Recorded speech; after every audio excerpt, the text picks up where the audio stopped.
Hi everyone, আজকের ভিডিওতে আমরা জানবো কিভাবে ফাইল সেটআপ করতে হয়, কোথায় আমরা কোড লিখবো এবং HTML কি সবকিছু। তো আজ আমাদের এইসব কিছু জানার আগে প্রথমে আমাদের কিছু ইনস্টল করার প্রয়োজন, যেমন আমাদের ব্রাউজার ইনস্টল করার প্রয়োজন, আমাদের কোড এডিটরস ইনস্টল করার প্রয়োজন যেহেতু আমরা কোড লিখবো, এবং হচ্ছে কিভাবে HTML টা কাজ করে সেটা বোঝাটাও প্রয়োজন।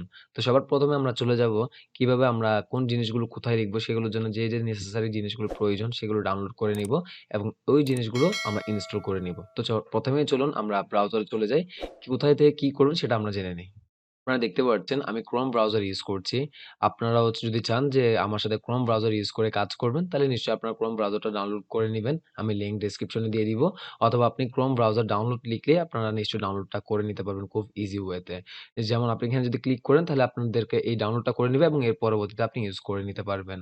আচ্ছা, এখন হচ্ছে আপনাদের একটা প্রিরিকুইজিট যেটা বললাম যে এই ব্রাউজারটা, এটা কিন্তু রিকোয়ার্ড না। মানে আপনি যদি চান যে ইউজ করতে পারেন, অথবা আপনার পিসিতে যদি ডিফল্ট কোনো ব্রাউজার থেকে থাকে তাহলে ওটাও ইউজ করতে পারেন। বাট আমি রেকমেন্ড করি যে ক্রোম ইউজ করুন, কারণ ক্রোমে অনেকগুলো ফ্যাসিলিটিস পেয়ে থাকবেন যেটা হয়তো আপনি নিয়ার ফিউচার বুঝতে পারবেন। তাহলে এটা হচ্ছে একটা কাজ। আরেকটা কাজ থাকবে আমাদের, যেটা হচ্ছে আমাদের visual studio code editors download করা। মিনস হচ্ছে আমি কোথায় কোড করব সেটা। তো এটার জন্য আপনি সার্চ করতে পারেন ভিএস কোড এডিটরস ডাউনলোড করলে আপনারা ওয়েবসাইটে নিয়ে আসবে। অথবা আপনি একটা কাজ করতে পারেন code.visualstudio.com/ডাউনলোড দিলেই হচ্ছে আপনি পেয়ে যাবেন। আমি যদিও লিংক ডেসক্রিপশনে দিয়ে দিব এবং হচ্ছে ক্রোম ব্রাউজার লিংকটাও ডেসক্রিপশনে দিয়ে দিব। আপনারা ওখান থেকে গিয়ে ডাউনলোড করে নিতে পারবেন। যেমন আপনি যদি উইন্ডোজ ইউজার হয়ে থাকেন তাহলে নিশ্চয়ই উইন্ডোজে ক্লিক করেই করবেন। যেমন আমি উইন্ডোজ ইউজার, তো আমার জন্য হলে এটা আমি প্রেফার করি। যদি আপনি উইন্ডোজ 8, 10, 11 ইউজ করে থাকেন তাহলে নিশ্চয়ই এটা আপনার জন্য। এবং আপনি যদি লিনাক্স ইউজার হয়ে থাকেন তাহলে নিশ্চয়ই আপনি এখান থেকে ইনস্টল করে নিবেন। আর আপনি যদি ম্যাক ইউজার হয়ে থাকেন তাহলে নিশ্চয়ই আপনি ম্যাক থেকে ডাউনলোড করে নিবেন। That's it. তাহলে ইনস্টলিং প্রসেসটা কিরকম? জাস্ট এখানে ক্লিক করবেন। আপনি এখানে দেখতে পারবেন যে এখানে ডাউনলোডের একটা অপশন চলে আসবে। এর নিচে দেখতে পাচ্ছেন আমার এখানে ডাউনলোড স্টার্ট হয়ে গিয়েছে। তো আমার যেহেতু আছে সে কারণে আমি আর ডাউনলোডটা করছি না। আমি পজ করে রাখলাম। তো আপনারা এই জিনিসটা ডাউনলোড করে নিবেন এবং ডাউনলোড করার পর আপনারা জাস্ট ক্লিক করে ইনস্টলটা করে নিবেন। ইনস্টল করাটা খুবই ইজি। জাস্ট ক্লিক করবেন, ইনস্টল একটা অপশন আসবে। ইনস্টলে ক্লিক করবেন, তারপর নেক্সট দিয়ে জাস্ট ইনস্টলটা ফিনিশ করবেন। That's it. এর পরবর্তীতে আপনি পেয়ে যাবেন এই ধরনের একটা ইন্টারফেস। মিনস হচ্ছে এই ধরনের একটা আইডিই। এটাকে বলা হয় আইডিই, অথবা হচ্ছে আপনি কোড এডিটরসও বলতে পারেন। তো আমি যদি কোড এডিটরসটা এখানে দেখাই, তো এখানে দেখতে পাচ্ছেন আপনি কিছুই নেই। আপনি যখন এখানে ক্লিক করে ওপেন করবেন, দেখতে পারবেন আপনি একটা ফোল্ডার ওপেন করতে পারবেন। আপনি এখানে কোনো একটা কিছু করতে পারবেন, সবকিছু করে নিতে পারবেন। আপনারা নিশ্চয়ই জানেন কিভাবে একটা ফাইল ক্রিয়েট করতে হয় অথবা ফোল্ডার ক্রিয়েট করতে হয়। যদি না জেনে থাকেন কোনো সমস্যা নেই। আপনারা কোনো একটা ফোল্ডারে গিয়ে চাইলে ক্রিয়েট করে নিতে পারেন। আমি আপনাদের সিম্পলিসিটির জন্য আপনারা যাতে খুব সহজেই কাজগুলো করে নিতে পারেন। যেহেতু আপনারা ইনিশিয়াল স্টেজে শিখতে এসেছেন। তো আমি চাই না কোনো কমপ্লেক্সিটিতে যাই। তো আমি এই কারণে এখানে একটা রাইট বাটন ক্লিক করলাম আমার পিসিতে। রাইট বাটন ক্লিক করার পর এখানে নিউ নামে যে অপশনটা সেটাতে হোভার করলাম অথবা ক্লিক করলাম যেকোনো কিছু। আপনি এখানে দেখবেন একটা ফোল্ডার নামে একটা অপশন আছে। ফোল্ডারে ক্লিক করবেন।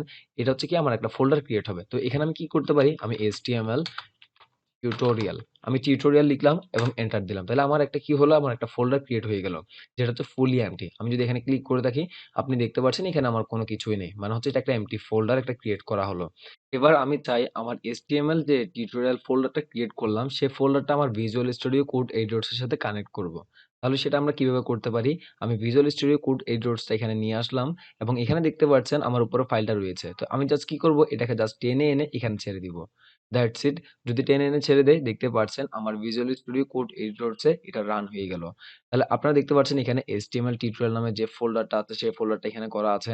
আমি চাইলে এখান থেকে যে কোনো ফাইল ক্রিয়েট করতে পারবো। আমি চাইলে এখানের ভিতরে আরেকটা ফোল্ডার ক্রিয়েট করতে পারবো অনেক কিছু। যেমন আমি যদি আপনাকে দেখাই, যেমন hello.html এন্টার দিলাম।